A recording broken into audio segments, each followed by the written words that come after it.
Hello दोस्तों, नमस्कार। तो कैसे हो आप लोग? आई होप कि आप लोग बहुत अच्छे होंगे। दोस्तों, मैं आनंद यादव स्वागत करता हूं आपके अपने YouTube channel study with Anand Yadav में।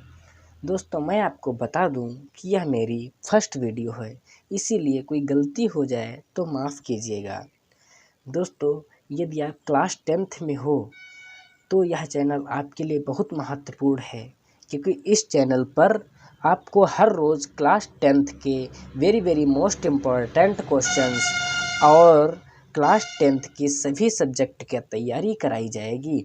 इसीलिए अब आप चूकिए ना, अभी चैनल को सब्सक्राइब कर लीजिए और बेल आइकन को प्रेस कर लीजिए, ताकि हमारी आने वाली सभी वीडियोस आपको टाइम पर मिल जाएं और आप अपने बोर्ड एग्ज़ाम में 99 प्लस स्कोर कर पाएँ।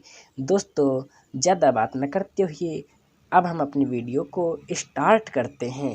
दोस्तों, आज हम आपके लिए लाए हैं आपकी क्लास 10th साइंस का चैप्टर 1 रासायनिक अभिक्रिया एवं समीकरण से एक very very most important question. दोस्तों, चलिए अब हम अपने टॉपिक पर आते हैं और अपना क्वेश्चन स्टार्ट करते हैं। तो दोस्तों, हमारा क्वेश्चन है, रासायनिक अभिक्रिया किसे कहते हैं? यह कितने प्रकार की होती है? तो दोस्तों, इसका जो आंसर है वह है, दोस्तों, जब आप आंसर लिखना स्टार्ट करेंगे तो आप सबसे पहले आप यहाँ पर रासायनिक अभिक्रिया इस तरह से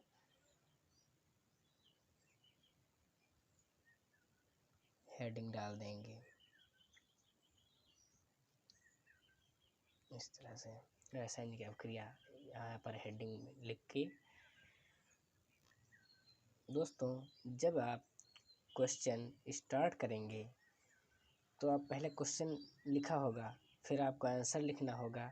आंसर में आप सबसे पहले रासायनिक अभिक्रिया एक हेडिंग डालेंगे। हेडिंग जब बढ़ जाएगी तो उसके आगे आपको लिखना होगा जब। दोस्तों, यहाँ पर रटना नहीं है, आपको केवल समझना है बस। क्या है?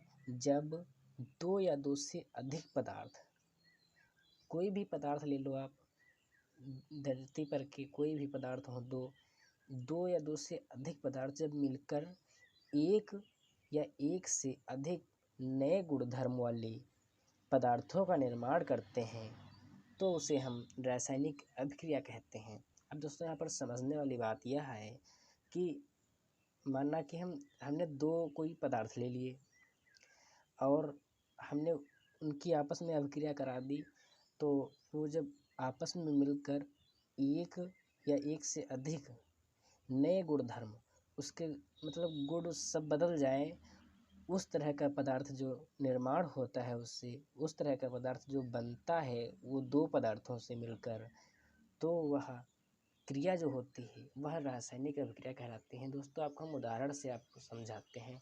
यहाँ पर उदाहरण हमारा है H+O2। H क्या है? हाइड्रोजन।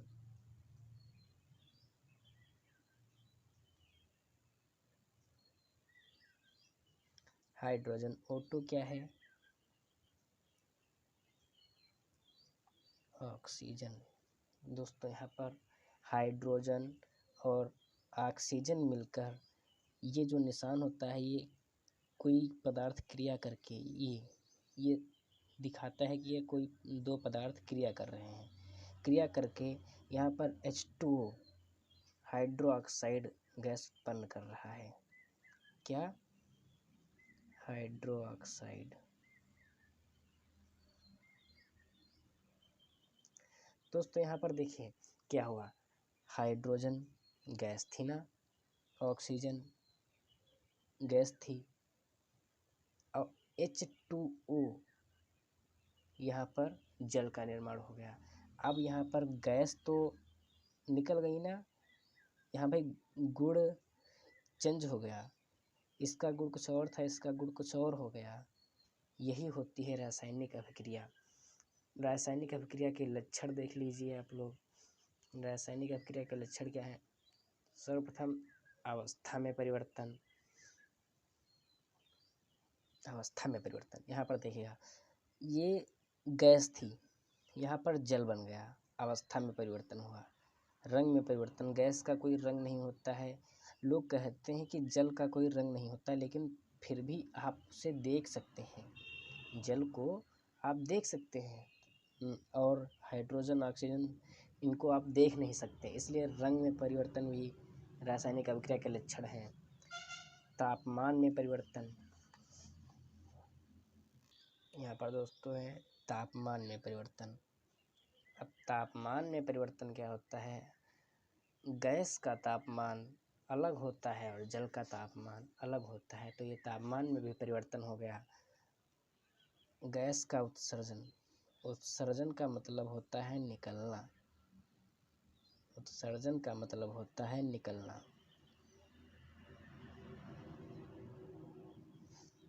गैस का निकलना, यहाँ पर क्या है, गैस का निकलना। तो दोस्तों गैस थी ना, इसमें गैस निकल गई, वो जल बन गया है। ठीक, तो यहाँ पर आप ये भी समझ चुके हैं। अब दोस्तों हमारे पास अगला है दैनिक जीवन में होने वाली रासायनिक अभिक्रिया। क्या होती हैं दोस्तों दैनिक जीवन में रासायनिक अभिक्रिया? हमारे जो जीवन होता है उसमें रासायनिक अभिक्रियाएँ क्या होती हैं? भोजन का पचना, डेली का धंधा ये है, भोजन का पचना, श्वसन, लोहे पर जंग लगना। कोई भी लोहे का पदार्थ ले लो आप, जैसे कि हमारे पास ये कुछ तार का मुड़ा हुआ टुकड़ा पड़ा था, ये लोहे का था, इस पर देखिए आप, आपको जंग दिखाई दे रही होगी, यही है लोहे पर जंग लगना। ये भी दैनिक जीवन में रासायनिक अभिक्रिया, ये भी रासायनिक अभिक्रिया है भाई। वो लोहे पे जंग नहीं लगी थी, अब वो जंग लग गई, ये रासायनिक अभिक्रिया ही है। वो लगी कैसे? वो लगी इस तरह से, वो नमी पा गई, जल थोड़ा, वायु, ऑक्सीजन, इसके लगाव से उस पर वो जंग लग गई है। तो ये लोहे पर जंग लगना ये रासायनिक अभिक्रिया का ही लक्षण है। दही का बनना, ये भी रासायनिक अभिक्रिया का ही लक्षण है। आई होप दोस्तों आप लोगों को इतना तो समझ में आ ही गया होगा। यदि आपको कोई क्वेश्चन दे दे कि रासायनिक अभिक्रिया किसे कहते हैं व उसके लक्षण बताइए, तो आप लोग इस बता सकते हैं। दैनिक जीवन में होने वाली रासायनिक अभिक्रिया भी बता सकते हैं दोस्तों। यदि आपको समझ में नहीं आ रहा है तो कृपया आप कमेंट बॉक्स में कमेंट कर दीजिए, मैं इससे भी डिटेल में वीडियो बनाऊंगा, लेकिन आपको समझाने की पूरी कोशिश करूंगा। अब आप लोग इसको लिखने के लिए इसका स्क्रीनशॉट एक ले लें, पहले इतना ले लीजिए स्क्रीनशॉट। अब आई होप आपने स्क्रीनशॉट ले लिया होगा। अब रासायनिक अभिक्रिया के लक्षण का भी ले लीजिए।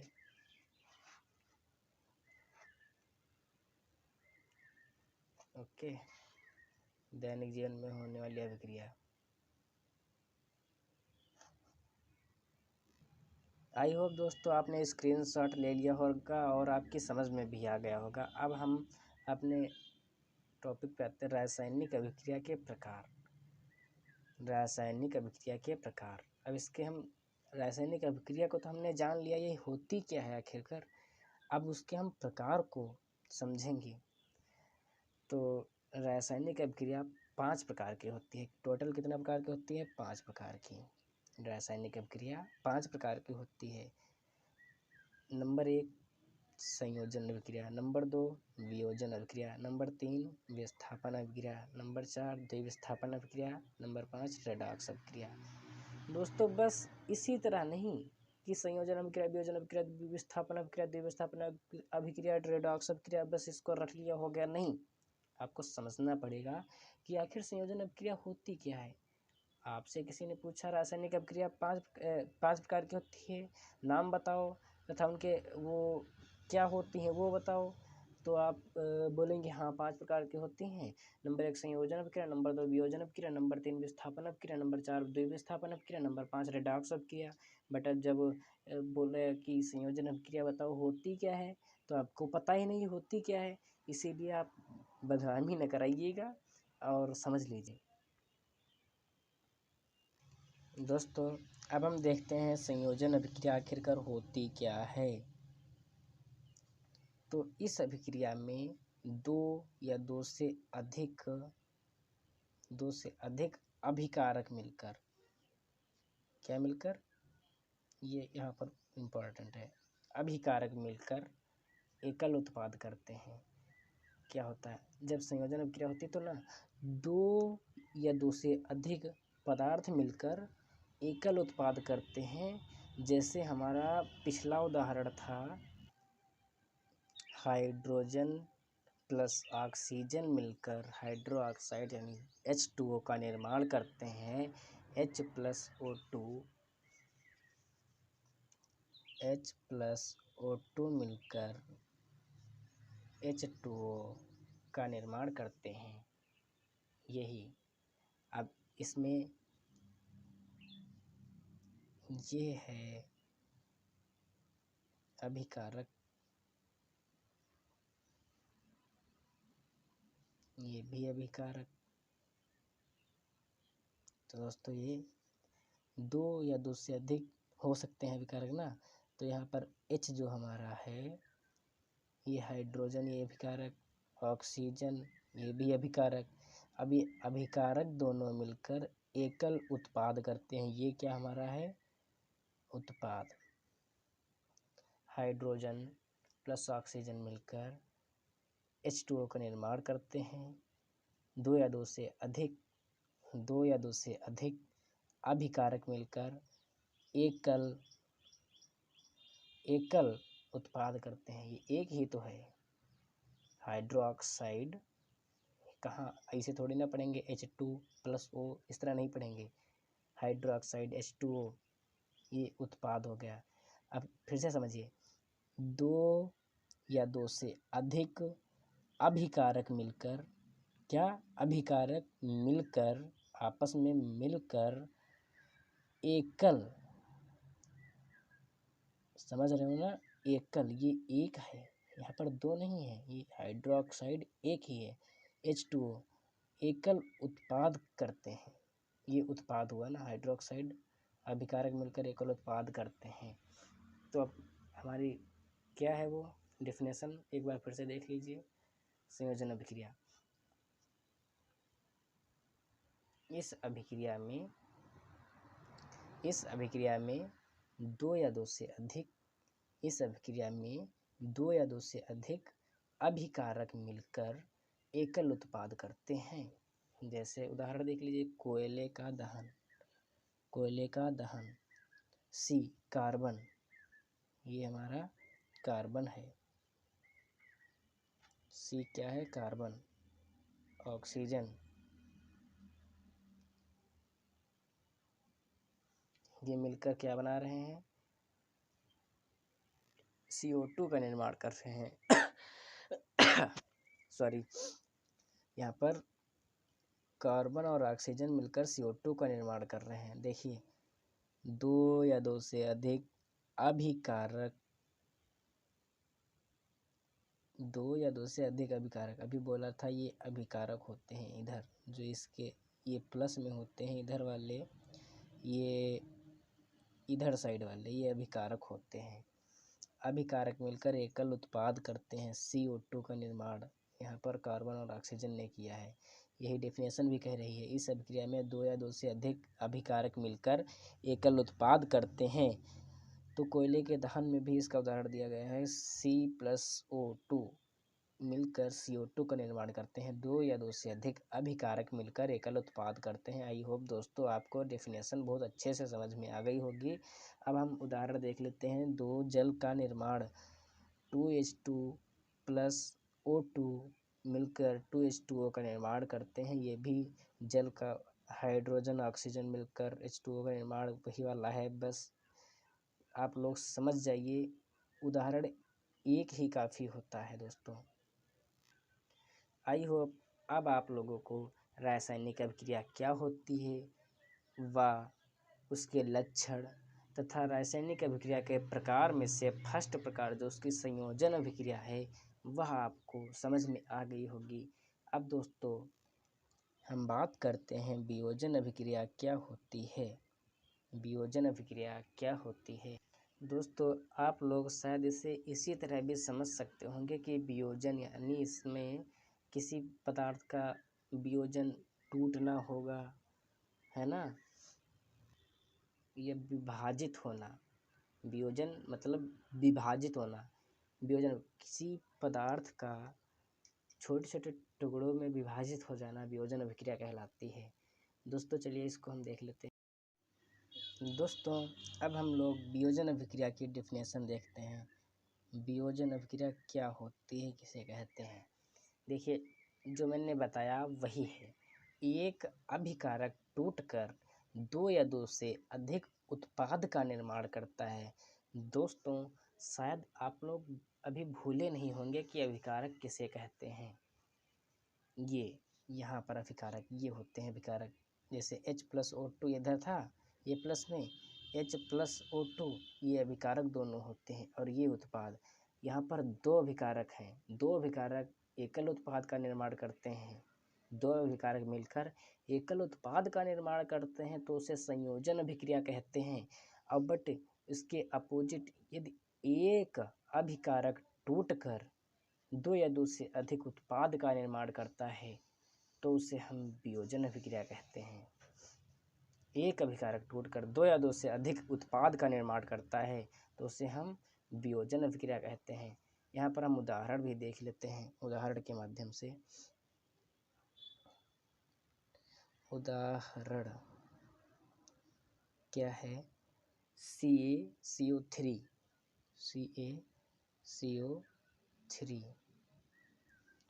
ये क्या होता है, चूना पत्थर।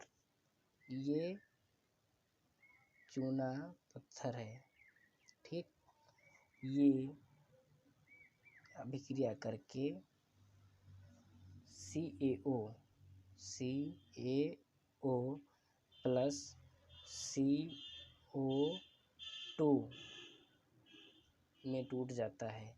ये है बुझा हुआ चूना, बुझा हुआ चूना।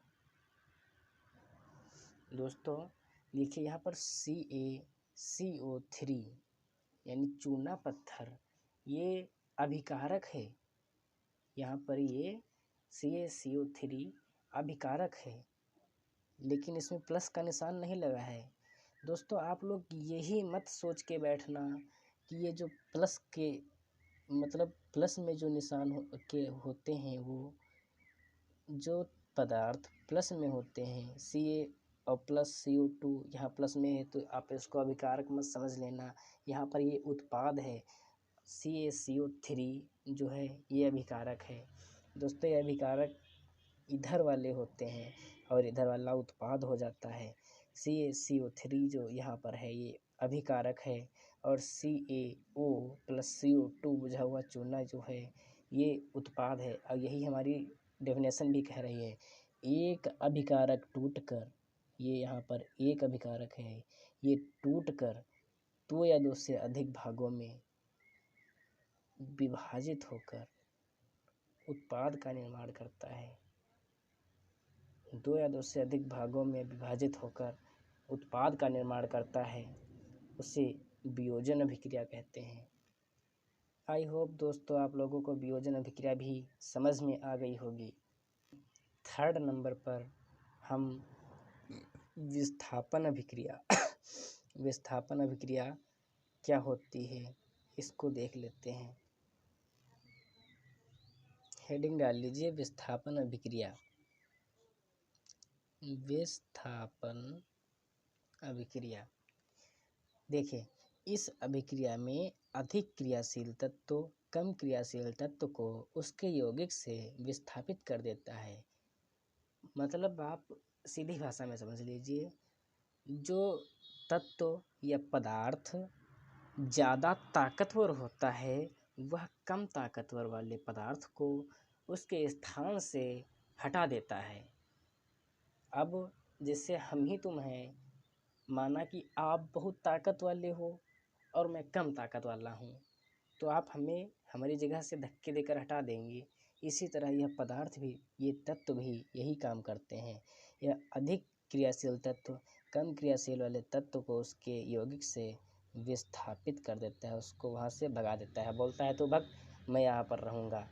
वो ज़्यादा अपनी ताकत का घमंड दिखाने लगता है। दोस्तों इसको अब हम उदाहरण के माध्यम से समझते हैं। यहाँ पर लिख लेते हैं उदाहरण। उदाहरण क्या है?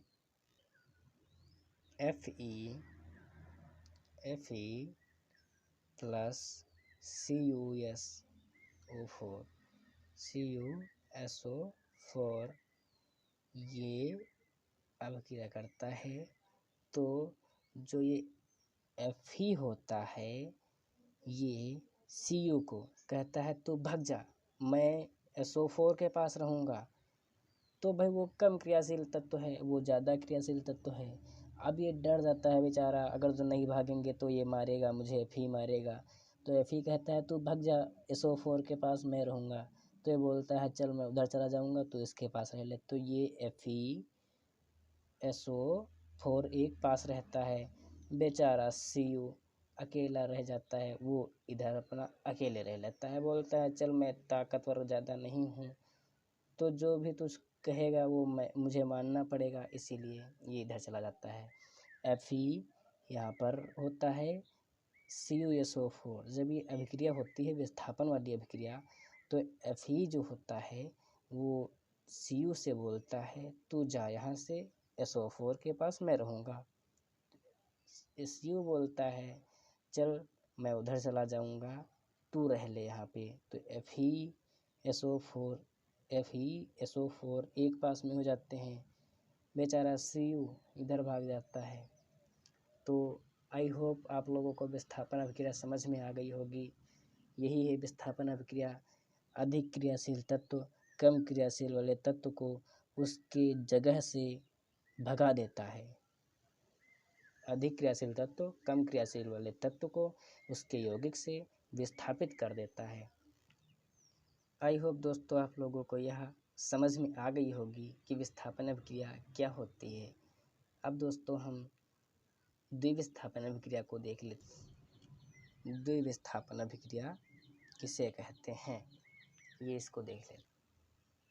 द्विविस्थापन अभिक्रिया, यहाँ पर हेडिंग डाल लीजिए।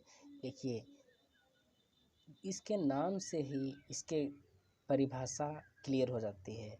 द्विविस्थापन अभिक्रिया, विस्थापन अभिक्रिया में क्या था, मतलब हटाना, भगा देना, जो भी जिससे आप समझ सको उससे समझ जाओ।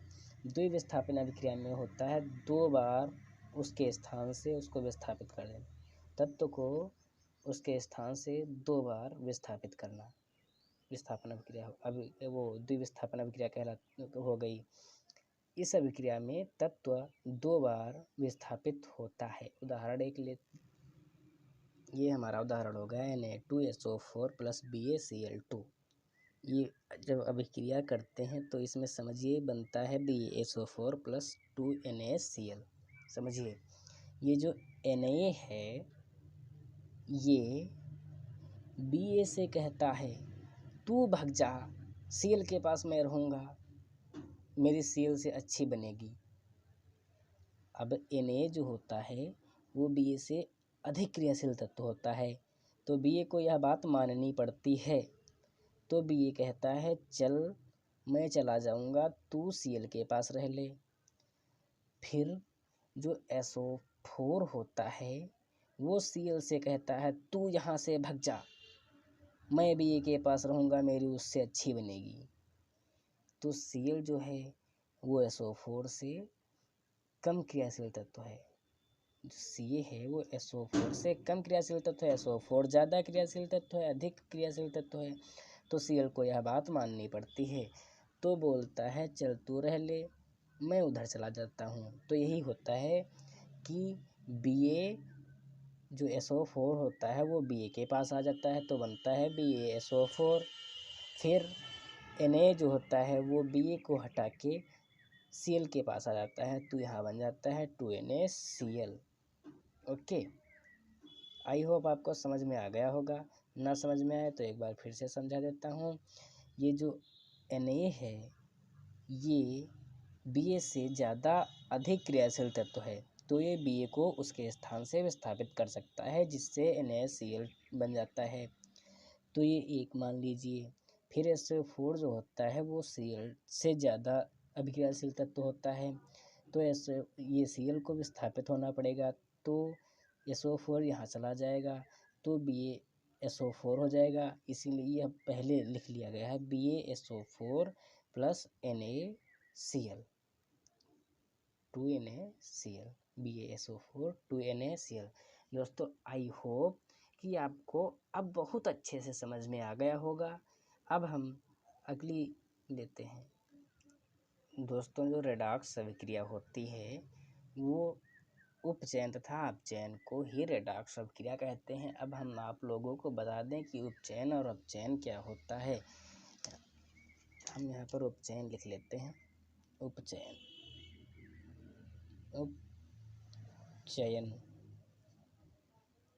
अभिक्रिया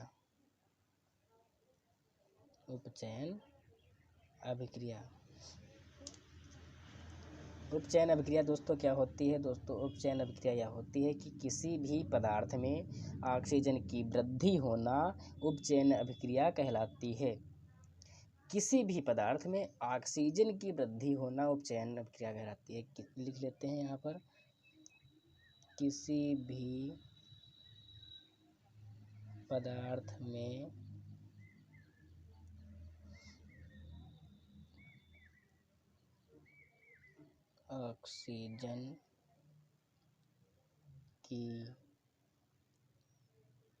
ऑक्सीजन की वृद्धि होना उपचयन अभिक्रिया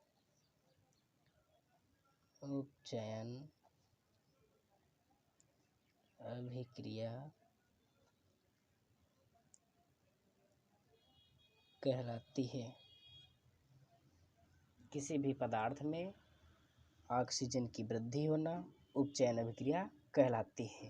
दोस्तों कोई भी पदार्थ ले लीजिए, यदि उसमें ऑक्सीजन की वृद्धि हो रही है तो वह उपचयन अभिक्रिया के अंतर्गत आता है। अब हम देखते हैं अपचयन अभिक्रिया। अपचयन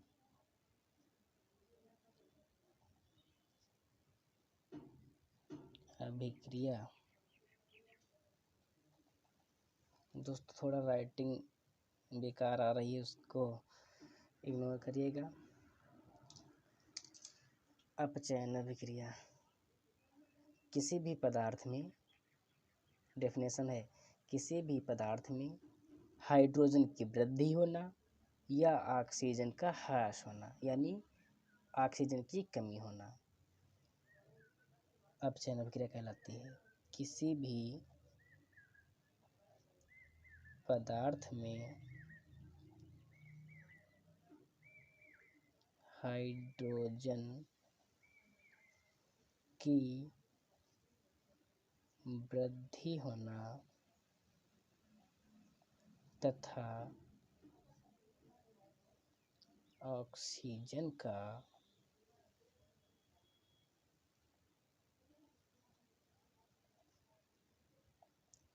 ह्रास होना अपचयन अभिक्रिया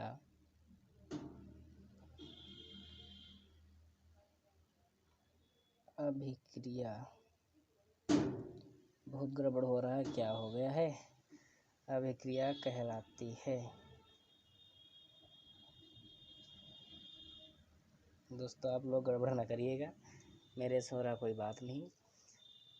यहाँ पर एग्जाम्पल एक ले लेते हैं, उससे अच्छी तरह से समझ में आए। यहाँ पर दोस्तों एग्जाम्पल ले लेते हैं एक CuO प्लस H2, ये अभिक्रिया करके Cu प्लस H2O का निर्माण करते हैं। यहाँ पर दोस्तों समझिएगा कि CuO और Cu ये इसमें ऑक्सीजन का ह्रास है, ऑक्सीजन का घटना पाया जा रहा है। यहाँ पर CuO है, ऑक्सीजन है इसके साथ, यहाँ पर नहीं है। तो दोस्तों आप लोग समझ सकते होंगे कि यह अपचयन अभिक्रिया है ना। यहाँ पर CuO है, इसके साथ O है, और ये है Cu है, यहाँ पर ओनली सी ओ गया, यहाँ से भाग गया डर के मारे। ये अब चयन अभिक्रिया हो गई। और यहाँ पर H2, ये H2O, ये यहाँ पर H2 है ओनली हाइड्रोजन, यहाँ पर H2O ऑक्सीजन भी जुड़ गया, तो ऑक्सीजन की वृद्धि यानी उपचयन अभिक्रिया यह है, उपचयन अभिक्रिया। यह हो गई, ठीक। आई होप दोस्तों आपको यह वीडियो बहुत अच्छी लगी होगी। कृपया अगर जो अच्छी लगी है तो चैनल को सब्सक्राइब करिए, क्योंकि डेली के डेली हम आपको क्लास 10th की videos, most important questions and सभी सब्जेक्ट की तैयारी कराते रहेंगे। यदि आपको यह समझ में नहीं आया है तो आप कृपया हमें बताइए, मैं आपको इससे भी अच्छी तरीके से समझाने की कोशिश करूँगा। दोस्तों यह मेरा फर्स्ट एक्सपीरियंस था, यह मेरे एक्सपीरियंस मेरे पास कोई भी नहीं था, ये मेरी फर्स्ट वीडियो है, इसलिए इसमें कोई गलती भी हो सकती है दोस्तों, उसे हमें माफ़ कीजिएगा अपने भाई समझ के। ओके दोस्तों, चलिए नमस्कार। चैनल को सब्सक्राइब ज़रूर कर लीजिएगा दोस्तों।